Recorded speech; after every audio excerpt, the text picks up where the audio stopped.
जी अस्सलाम वालेकुम व्यूअर्स, कैसे हैं आप लोग? खैरियत से हैं? लास्ट सैटरडे को मैंने सुपर ट्रैवल्स में एक सेशन किया था, मोटिवेशनल ट्रेनिंग सेशन, जिसमें कुछ पॉइंट्स हमने डिस्कस किए थे। तो मैंने सोचा कि क्यों ना इसकी एक वीडियो बना दी जाए और वीडियो बनाने के बाद शेयर की जाए मेरे यूट्यूब चैनल के ऊपर। मसूद एच रिजवी के नाम से वो यूट्यूब चैनल है, ताकि बहुत से लोग उससे फ़ायदा उठा सकें। तो हमने जो पॉइंट्स इसमें डिस्कस किए थे वो थे, कुछ कस्टमर सर्विस के ऊपर था, कुछ टेलीफोनिक स्किल्स थी, कॉन्फिडेंस था, होप थी, और उसके साथ साथ एटीट्यूड के ऊपर बात की थी हमने। तो हम स्टार्ट करते हैं इसको, और स्टार्ट करके फिर हम देखते हैं कि क्या क्या बातें इसमें हो सकती हैं और क्या क्या जो व्यूअर्स हैं वो अब जब इसको देखेंगे तो अपने लिए क्या बेनिफिट्स इसमें से ढूंढ सकते हैं। तो जनाब, कस्टमर सर्विस के ऊपर हमने बात की थी कि कस्टमर सर्विस जो है ना, उसके मीडियाज क्या होते हैं, मीडियम क्या होता है, किस मीडियम से बात कर रहे होते हैं हम अपने कस्टमर से। Customer service, what is customer service? It is relation between the company slash individual and its customer. जो जो आप किसी कस्टमर से बात कर रहे हैं, उसकी जो रिलेशन है उसको कस्टमर सर्विस कहते हैं। और उसमें जो मेन चीज होती है वो होती है प्रॉमिसेस। कॉल कोई आ रही होती है आपके पास, तो आप उसको देख रहे होते हैं, उसको सुन रहे होते हैं, सुनने के बाद उसको जो प्रॉमिस कर रहे होते हैं उस प्रॉमिस को फुलफिल करना। उसको फुलफिल करेंगे आप तो कस्टमर की एक कॉन्फिडेंस आपके ऊपर हुआ कि नहीं, मैंने जो सवाल पूछे थे उसी सवाल के जवाब में मेरे पास ये रिस्पॉन्सेज आए हैं, तो उसमें फिर वो आगे कम्युनिकेशन बढ़ती है।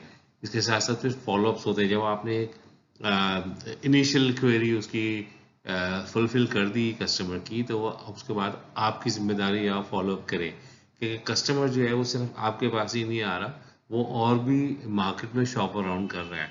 तो जितना बेहतर आपका फॉलोअप होगा उतना ही कस्टमर के जहन में आप रहेंगे कि ये जो ट्रैवल एजेंट है या जो भी सर्विस प्रोवाइडर है, ये हमें वेटेज दे रहा है और हमसे बात कर रहा है। और इसी हिसाब से फिर फॉलोअप आगे बढ़ता है, कस्टमर का कॉन्फिडेंस आपके ऊपर मजीद बनता है, और कस्टमर की सेटिस्फैक्शन होती है कि नहीं, मैंने जिससे भी बात करनी है वो यही बंदा है जो कि मुसलसल फॉलोअप कर रहा है और जो प्रोमिस किए इसने वो फुलफिल कर रहा है। उसके बाद फिर लॉयल्टी बनती है, कस्टमर आपके पास लॉयल हो जाता है कि मुझे जो सर्विसेज जो जो प्रोडक्ट चाहिए थी वो मुझे बिल्कुल सेटिस्फैक्ट्री मिल रही है। तो उसके बाद नेक्स्ट टाइम जब आएगा आपके पास, तो वो आपके पास प्राइसिंग वाले आंसर लेकर के नहीं आएगा, वो सर्विसेज लेके आएगा कि नहीं, ये क्लाइंट, ये कस्टमर, ये जो मेरा सर्विस प्रोवाइडर है, ये मुझे अच्छी सर्विसेज देगा, भले 2-4 हज़ार रुपये ऊपर ले ले या ज़्यादा ले ले, उसके लिए उसको कोई स्ट्रेस नहीं होगी। तो जहाँ पे लॉयल्टी का आंसर आ जाता है वहाँ पे फिर प्राइसिंग कोई मायने नहीं रखती है। और इसी तरह से जब लॉयल्टी क्रिएट हो जाएगी आपकी और कस्टमर के दरमियान, तो आपकी लॉन्ग टर्म बिजनेस सक्सेस भी इसी के साथ जुड़ी होती है। कितने किस्म के चैनल्स होते हैं, फोन इन पर्सन भी होता है, फोन सपोर्ट भी होती है, ईमेल भी होती है, साथ में लाइव चैट्स भी होती हैं, उसके साथ सोशल मीडिया भी है। इन पर्सन सामने आके आपके ऑफिस विजिट करता है क्लाइंट और आपसे बात करता है, आपसे डिस्कस करता है चीज़ें। फोन के ऊपर आपसे फोन पे बात कर रहा है, तो फोन पे ये है कि आपको बड़ा केयरफुल रहना है, अब्रप्टली रिस्पॉन्ड नहीं करना है आपने। आप जो भी सवाल आ रहा है, भले आप उसको जानते भी हो, आप कैलकुलेशन करेंगे, उसको बोले या उससे कहें कि you will get back to him, या आप जितने भी सवाल उसके उसने किए हैं वो आप रिस्पॉन्ड करेंगे उसको नेक्स्ट कॉल में, ठीक है। उसी वक्त जवाब अगर आप देंगे तो हो सकता है कि कोई उसमें मिस्टेक हो जाए या गलती का आंसर हो जाए, तो फिर बाद में आप उसको बताएंगे कि नहीं, ऐसे नहीं है तो ऐसा है। पाकिस्तान की मार्केट में एक दफ़ा आपके मुंह से निकल गई कोई बात, तो वो जो कस्टमर है वो उसको कहता है कि नहीं, आपने तो ये कहा था, उस हिसाब से हमने प्लान कर लिया है। सो होपफुली आप लोग अंडरस्टैंड करेंगे जो मैं कह रहा हूँ। ईमेल के ऊपर आपके पास एम्पल टाइम होता है, कोई ईमेल आई है विद इन 24 आपने रिस्पॉन्ड करना है उसको, तो उसमें आपके पास एम्पल टाइम है या काफ़ी टाइम है कि आप चीज़ों को देखें, सोचें, समझें और फिर समझ करके रिस्पॉन्ड करें, ताकि आपको बेहतर रिजल्ट्स मिल सकें उसके। लाइव चैट में भी यही है। व्हाट्सएप पे आजकल बहुत ज़्यादा कम्युनिकेशन हो रही है। व्हाट्सएप पे आप सब टिकट्स ही भेज सकते हैं, अपने जो भी प्रोडक्ट के वाउचर्स हैं वही भेज सकते हैं, कम्युनिकेशन जल्दी होती है। लेकिन व्हाट्सएप पे ये है कि आपने टाइम मिल जाता है आपको रिस्पॉन्ड करने का, जबकि आप फ़ोन पे बात करते हुए उतना टाइम नहीं मिल रहा होता, आपको इमीडिएटली रिस्पॉन्ड करना होता है। तो व्हाट्सएप और ईमेल दोनों एक ही तरह के हैं, बट ये कि ईमेल में आपको 24 आवर्स मिलते हैं, इसमें आपको 2-4 मिनट मिल सकते हैं व्हाट्सएप पे रिस्पॉन्ड करने में। सोशल मीडिया पे अपनी मार्केटिंग कर सकते हैं, सेल्स कर सकते हैं। ये अच्छा मीडिया है जिसमें आप अपने आप को प्रेजेंट कर सकते हैं मार्केट में। टेलीफोनिक स्किल्स ये बहुत ज़रूरी होती हैं। टेलीफोनिक स्किल्स में आपको अपनी टोन बहुत ही पोलाइट रखनी होती है। थर्ड बेल पे आपको रिस्पॉन्ड करना होता है जब आपके पास कॉल आ रही है। तो अगर मुसलसल बजती रहेगी तो जो आपका कस्टमर है वो समझेगा कि नहीं, मुझे रिस्पॉन्स नहीं मिल रहा। तो थर्ड बेल पे कोशिश कीजिए कि आप रिस्पॉन्ड करें, और जब रिस्पॉन्ड करें तो थोड़ा सा पॉज के साथ रिस्पॉन्ड करें, क्योंकि जब आप फ़ौरन ही उठा करके बात करेंगे तो बीच में आधे जो वर्ड हैं वो अनक्लियर होंगे, वो समझ नहीं पाएगा क्लाइंट। तो बड़ा थोड़ा सा पॉज दीजिए 1-2 सेकंड का, फिर बात स्टार्ट कीजिए अपनी, जब आपके बिल्कुल माउथ के पास माउथ पीस आ जाए। उसके साथ आपने हमेशा जब बात कर रहे हैं तो बड़ा स्माइल रखना है अपने चेहरे के ऊपर। स्माइल जो आप अपने चेहरे पे रख रहे हैं, तो जो अदर एंड के ऊपर जो दूसरा कॉलर है वो अंडरस्टैंड कर रहा है। गुस्से में बात करेंगे तो वो टोन अलग होगी, स्माइल के साथ बात करेंगे तो वो टोन अलग होगी। तो इस तरह से क्लियर और कर्टियस टोन होनी चाहिए आपकी। आहिस्ता आहिस्ता बात करें, क्लैरिटी के साथ बात करें, ताकि क्लाइंट जो है वो अच्छी तरह समझ जाए कि आप क्या कह रहे हैं, और उसमें जल्दी नहीं कर रहे हैं आप बात बताने में। नोट जरूर लें, क्योंकि जो कस्टमर कह रहा होता है वो आप समझ रहे होते हैं कि आप ये याद रखेंगे, लेकिन वो बैक ऑफ द माइंड कहीं कहीं आप भूल जाते हैं। तो इसलिए पेपर पेन रखना ज़रूरी है, नोट ज़रूर लिखें। सिर्फ फ़ोन करते वक्त नहीं, जब आप अपना स्टार्ट करें वक्त थिंग्स टू डू जो होता है उसमें अपने डेली के टास्क जो हैं, जो कि बदलते रहते हैं डेफिनेटली, वो ज़रूर लिखें। ठीक है। और कंप्लेन जो आ रही है उसको भी बड़े पोलाइटली हैंडल करें। एंग्री कॉलर्स होते हैं, आपको कोई उल्टी सीधी बात भी कर देंगे तो आपको गुस्सा भी आएगा, लेकिन गुस्से को पालना सीखें, संभाल के रखें। गुस्सा आना जो है वो फितरी अमल है, लेकिन गुस्सा करना जो है वो गलत है। इस तरह से आप जब आपकी बात कंप्लीट हो जाए तो आप पोलाइटली कॉल को क्लोज करें, और ताकि एक गुड जेस्चर के साथ क्लाइंट जो है वो ये कहे कि नहीं, मेरी अच्छी बात हुई है इस कस्टमर्स इस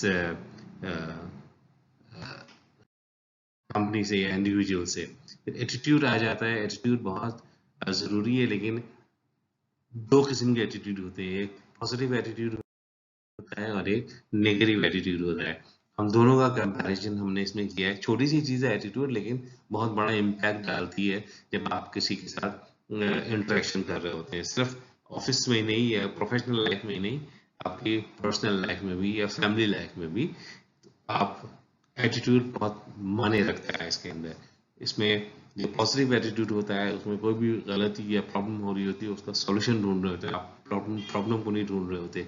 रिस्पॉन्सिबिलिटी लेते हैं आप, एनकरेज करते हैं अगर कोई अच्छे काम कर रहा है उसको सपोर्ट करते हैं, आप होपफुल रहते हैं हमेशा पॉजिटिव एटीट्यूड के साथ, और जो गलतियां कर रहे हैं उससे सीखते हैं आप। जबकि जो नेगेटिव एटीट्यूड होता है उसमें आप फोकस करते हैं प्रॉब्लम्स को, प्रॉब्लम जो आ गई बस उसी को फोकस किया हुआ, उसका सॉल्यूशन नहीं देख रहे आप।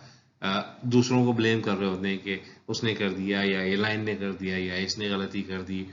कंप्लेन कर रहे होते हैं और क्रिटिसाइज कर रहे होते हैं हर एक को। ये ब्लेम अदर्स और कंप्लेन एंड क्रिटिसाइज चोली दामन के साथ है इनका।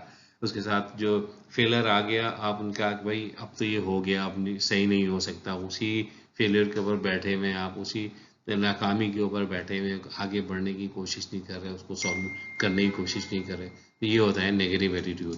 तो हमेशा पॉजिटिव एटीट्यूड के साथ आगे बढ़े, इंशाल्लाह ताला कामयाबी हासिल होगी। ये है टीम वर्क के हवाले से। आपको अंदाजा हो गया होगा कि एक कलर की पेंसिल और डिफरेंट कलर की पेंसिल्स खूबसूरत लग रही होती है, डिफरेंट कलर की पेंसिल्स। तो ये टीम वर्क की एक छोटी सी हमने इमेज क्रिएट की है, ताकि आप बेहतर तरीके से समझ सकें कि टीम वर्क करते हैं तो कितना खुशनुमा लगती हैं ये चीज़ें। टीम वर्क में आपका कम्युनिकेशन आ जाती है, कम्युनिकेशन आप एक दूसरे के साथ करते हैं। टीम टीम बनती क्यों है? टीम इसलिए बनती है कि कोई एक ऑब्जेक्टिव होता है किसी भी कंपनी में या किसी भी उसमें ऑर्गेनाइजेशन में। एक दो चार ऑब्जेक्टिव्स होते हैं जिसमें एक ऑब्जेक्टिव के लिए एक टीम बना दी जाती है कि भाई आपकी टीम ने, ये चार पांच बंदों की टीम ने ये अचीव करना है, ये टारगेट अचीव करना है, इतने टाइम स्पैन में करना है। तो उसमें ये है कि जब चार पांच लोग एक साथ मिल करके काम कर रहे होते हैं तो उसमें कम्युनिकेशन होती है, बातें होती हैं, ट्रस्ट बिल्ड होता है, एक दूसरे से कोलैबोरेट करते हैं, आपके पास आइडियाज आते हैं, डिफरेंट आइडियाज आते हैं, उससे आपका टारगेट अचीव करने में आपको मेहनत सपोर्ट मिलती है। उसके साथ साथ आप एक दूसरे को कॉम्प्लीमेंट कर रहे होते हैं, फ्लेक्सिबिलिटी होती है आपके कामों में कि अगर एक से काम नहीं हो रहा तो चलो दूसरे ने उसको हेल्प कर दिया, आगे काम कर दिया, एक दूसरे की रिस्पेक्ट बढ़ती है, कंपेनियनशिप का अंसर आ जाता है इसके अंदर। इसी तरह जगह प्रॉब्लम सॉल्विंग तेजी से हो जाती है कि क्योंकि चार पांच ब्रेन मिलकर के काम कर रहे होते हैं तो उसमें जल्दी सोल्यूशन निकल आता है। क्रिएटिविटी अच्छी होती है उसके अंदर क्योंकि ज़ाहिर है जैसे मैंने पहले कहा कि पांच छह लोग साथ में काम कर रहे हैं तो डिफरेंट पर्सपेक्टिव से अपने आप को देख रहे होते हैं और इनोवेट कर रहे होते हैं डिफरेंट आइडियाज को। वर्कलोड शेयर हो जाता है कि आपसे नहीं हो रहा, चलो दूसरा कर लेते हैं, आपके पास टाइम कम है तो दूसरे ने आपको हेल्प कर दिया, करके वो काम कंप्लीट कर दिया।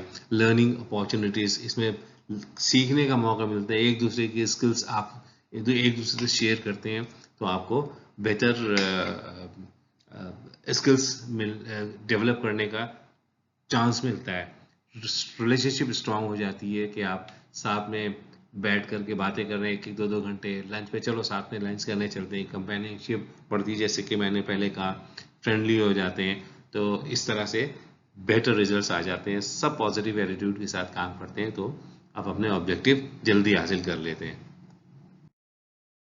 कॉन्फिडेंस, कॉन्फिडेंस जो है बहुत ज़रूरी है किसी भी चीज़ में। कॉन्फिडेंस हासिल करने के लिए उसमें आपको नॉलेज होनी चाहिए, प्रोडक्ट नॉलेज होनी चाहिए, आप प्रिपेयर रहेंगे नहीं, कोई भी सवाल आ सकता है उसके लिए आप जवाब के लिए बिल्कुल प्रिपेयर हैं। पॉजिटिव सेल्फ टॉक होनी चाहिए, ये बहुत इंपॉर्टेंट है।